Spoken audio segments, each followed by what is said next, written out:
A high diver plunges into 30 centimeters of water? He's got to land this right, or it's potentially deadly. A daring fire fanatic douses himself in flames. There have probably been people who've been on fire longer than him. They just have not lived. And a sideshow artist takes an electric drill up his nose. If you do it wrong, you can cause some serious injury. Whether fact, fakes, or flukes, we'll dissect these amazing web videos and break down the science behind them. Right now, on Superhuman Science. High atop a platform, a stunt diver launches off the edge and plunges with a mighty splash.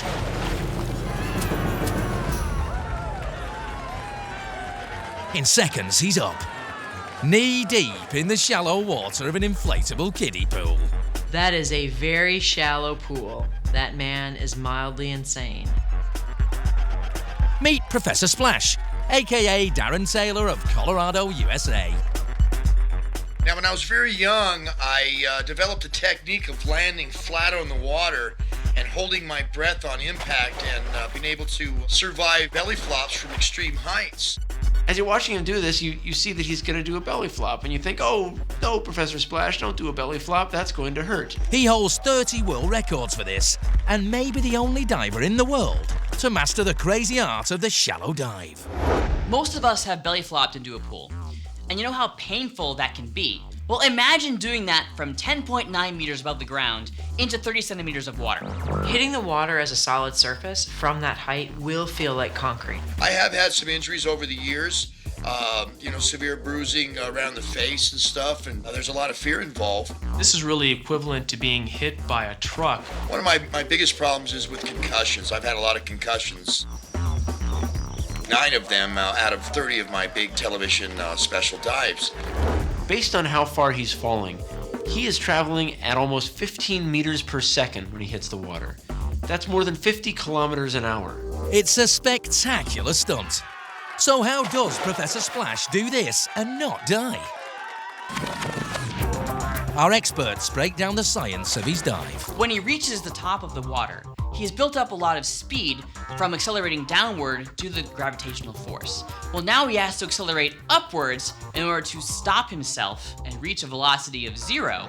He's trying to spread eagle, if you will, and give himself as much surface area to slow himself down as quickly as possible in that very, very shallow pool of water. I want to land flat. I'm landing on the water about 40 miles an hour. So it's very important that I'm very tense and I get ready for that impact. The tenser his body and the more surface area on impact, the more water there is to push him back up. These factors increase the force of water, slowing him to a stop. He's also developed a special dive maneuver to enter the water. When you watch the clip, slow it down a little bit. He's got his hands out in front of him. He hits the water like this. So he has his hands in front of him. And as soon as they touch the surface of the water, he moves them apart. This helps cushion the impact of his big, splashy, flat landing, similar to the way other divers go in hands first. First, it breaks the surface tension of the water, so he's not hitting quite so hard an obstacle. And second, he gets his hands out of the way because otherwise he could break his hands. He's only in 30 centimeters of water. He's got to land this right, or it's potentially deadly. But does surviving insanely shallow dives qualify him as superhuman? He's figured out the science to this, and he's worked it to his advantage. This is where intellect is really the superhuman component. Professor Splash continues his tenure as the king of shallow water dives. I've been a platform diver all my life. My dives are very, very dangerous, and you can be extremely injured. You can die from what I do. So don't do this at home. Next, we turn from a belly flopper to a classic rivalry of man versus machine. Top-ranked German table tennis star Timo Boll is set to take on a cold and calculating opponent. His rival? A powerful mechanical arm with a lightning-fast swing. Wow, man versus machine. This is pretty cool. You're gonna have a competition. I'm definitely happy to play against the robot. The speed of the robots nowadays. And in addition, their precision. Really, it's to the millimeter, and it's totally crazy. I'm eager to see how it turns out in the end. Who will reign supreme? I couldn't believe my eyes when I first saw this video. The robot's agile arm quickly returns the ball from anywhere on the table. This machine has the ability to manipulate this little ping pong ball over the paddle. I mean, it's amazing. The robot takes an early lead. But Timo then appears to pinpoint the robot's weaknesses. The robot wasn't sweating. Finally, with a killer spike, he wins the match. In the man versus machine race, man still wins. But was this match rigged or for real? Our experts are suspicious. Could a robot be returning these balls back to him? Absolutely. To play a competitive game of ping pong, you need to, yes, be able to track the ball, but also you need to be able to anticipate where your opponent is. Do I think that robot was able to move quickly enough to maintain the pace at which he typically plays? I don't know that the robot is able to do that. Even if it could track the ball, I don't think it could actually track where his opponent was moving on the other side. Because of how table tennis balls are made, they're incredibly fast and unpredictable in play. The ball doesn't come to the robot the same way every time either. If it did, then okay, you could program it to respond that way. But it comes at different angles, it spins at different points, and the robot has to be able to accommodate that with its paddle, and that's a really hard thing to do. I certainly think that the machine has all the ranges of motion necessary to accomplish those movements. I just don't think it's actually playing ping pong. Our visual effects expert also believes this video is rigged. The production is fabulous. The quality of the footage is amazing. You can also tell that is a 3D robot and a 3D ping pong ball, without question. In this shot, the ball isn't even hit before it changes direction. Another telltale sign that this is a hoax. So how did they do it? By using multiple cameras to capture Timo's reactions and by adding in animated ping pong balls later.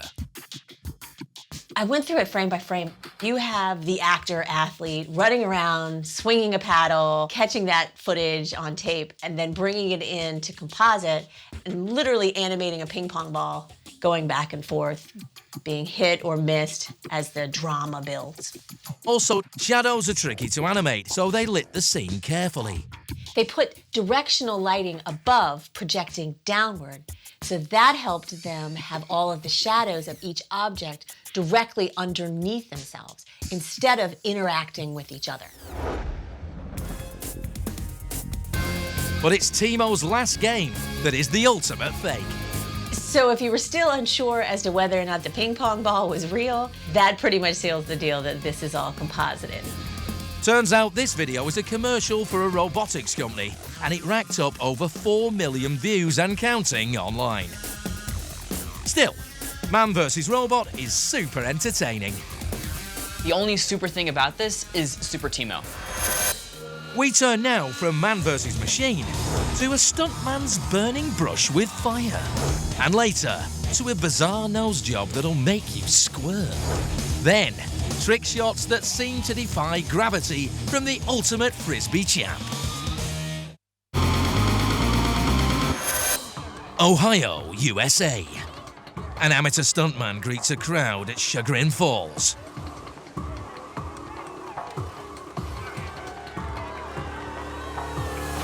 Seconds later, he ignites himself, and flames engulf his body. Fire by far is my favorite stunt. The rush, and the feeling. The Burning Man is Ted Batchelor. For 30 years, he's been getting up close and personal with one of the most destructive forces of nature. If you watch this in slow motion, it definitely looks like something out of a horror movie. Oh, and he jumps. He's definitely looking for a thrill, and for him being on fire helps fulfill that. Feel good, Ted? Yeah. How was the flame? Play with fire and you will get burned, or so the saying goes. But that's not true in Ted's case. So why not? His skin isn't actually on fire. He's not feeling the full intensity of the heat. He's putting a lot of layers between himself and the fire. His first layer is a fire retardant gel. That fire retardant gel is a polymer that's water-based. This is actually like a goo that he can put all over his body. So the ability of this polymer to hold water is what helps keep him cool. That layer can only do so much, and the last thing Ted wants is for his skin to catch fire. On top of the gel, he's got flame retardant suits. This suit, any defect could cause significant burns, second, third degree burns, a long hospitalization, and potentially death. Ted's constant movement also helps control the burn. He has provided just enough fuel source on his clothing, and he's obviously walking it around and giving it enough oxygen. If we can replay that last part, you can really see my point. As he moves quickly, we get flames that trickle up higher. As the fire burns, it's giving off carbon dioxide, water vapor, and to a lesser extent, carbon monoxide. If he breathes in any of this hot air or fire, he could really suffer significant burns to both his trachea and his lungs. So the amount of time he's able to burn depends on how long he can hold his breath.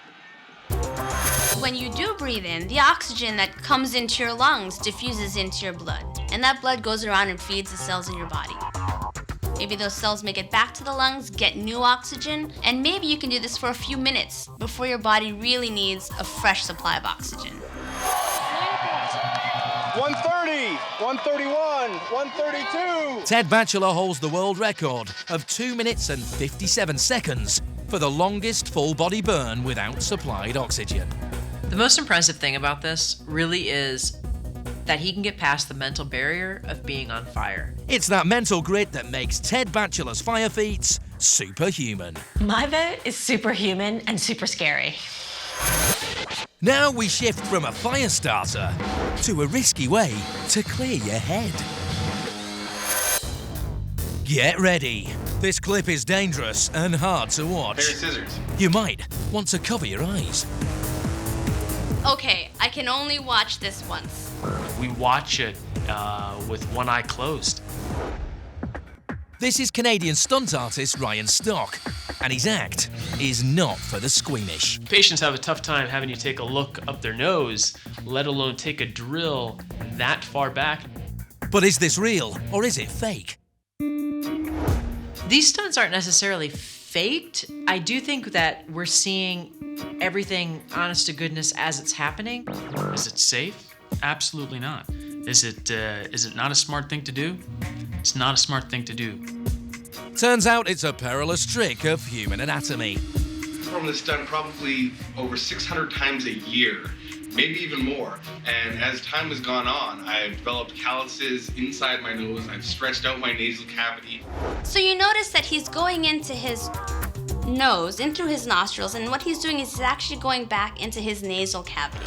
You might not realize that our nasal cavities don't go up, but rather they go straight back.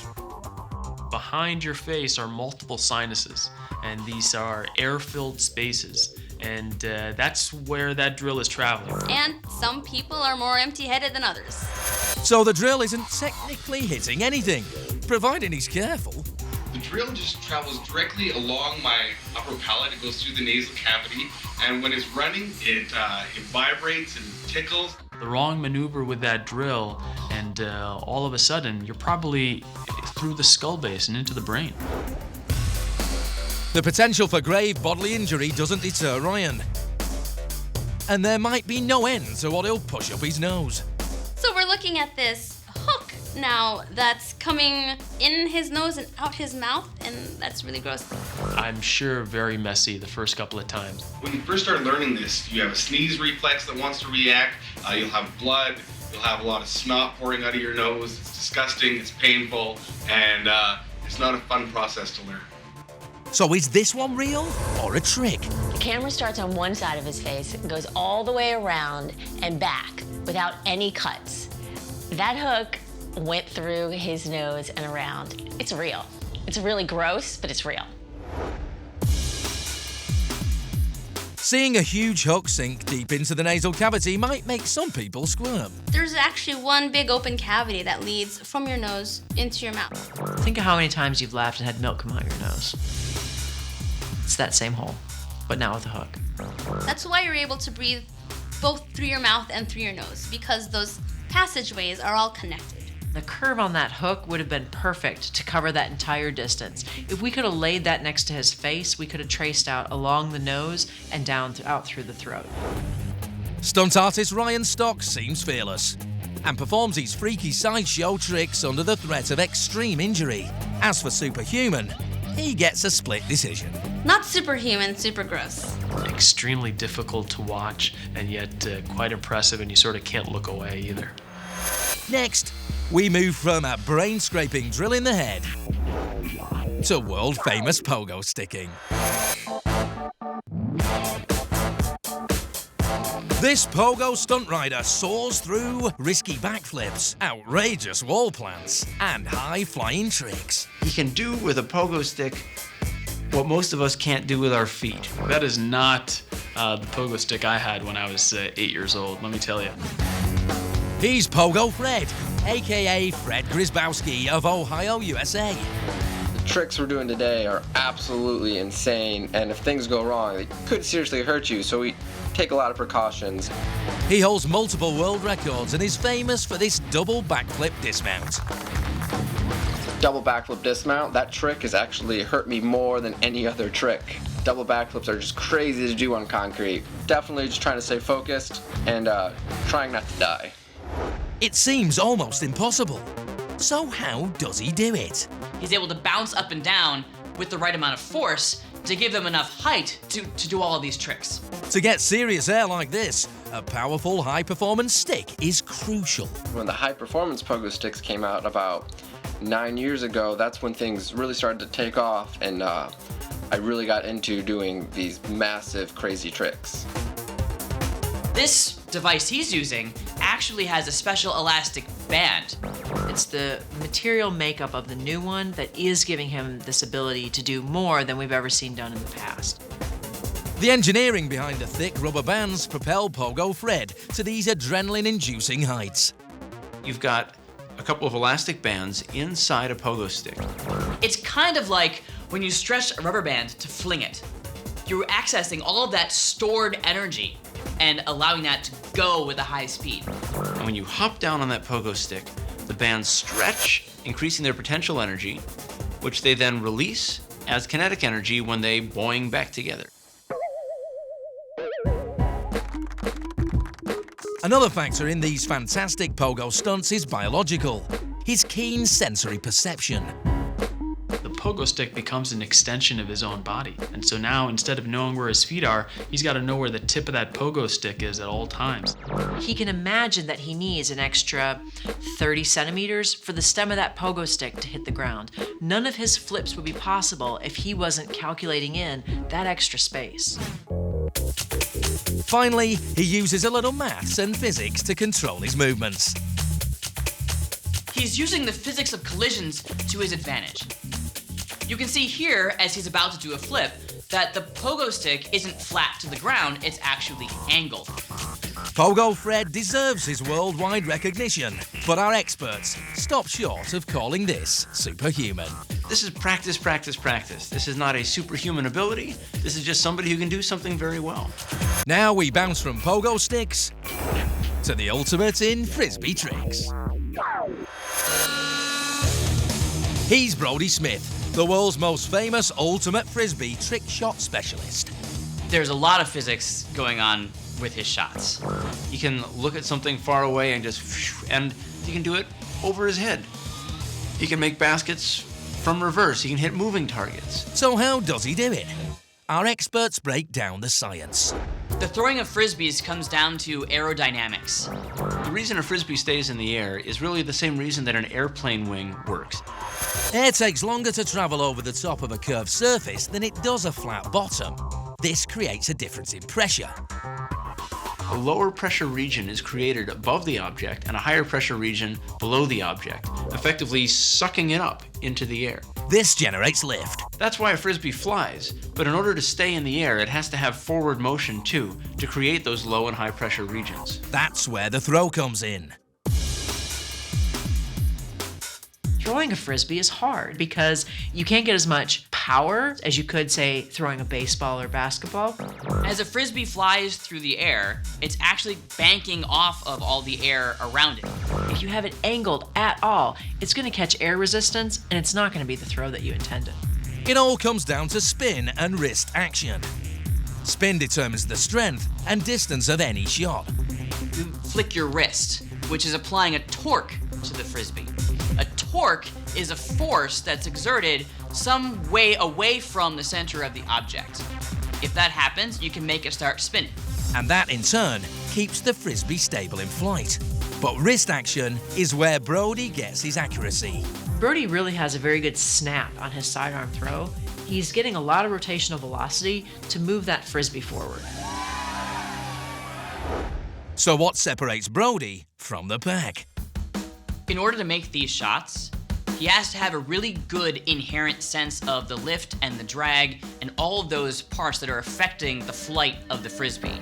He has the ability to look at an object out in the distance, mentally compute how far away that might be, and then with his body, modulate just the right amount of force, spin, and direction. Brody Smith's Born This Way command of flying discs gets our vote for Superhuman. If you're looking to play Ultimate Frisbee, this is your guy.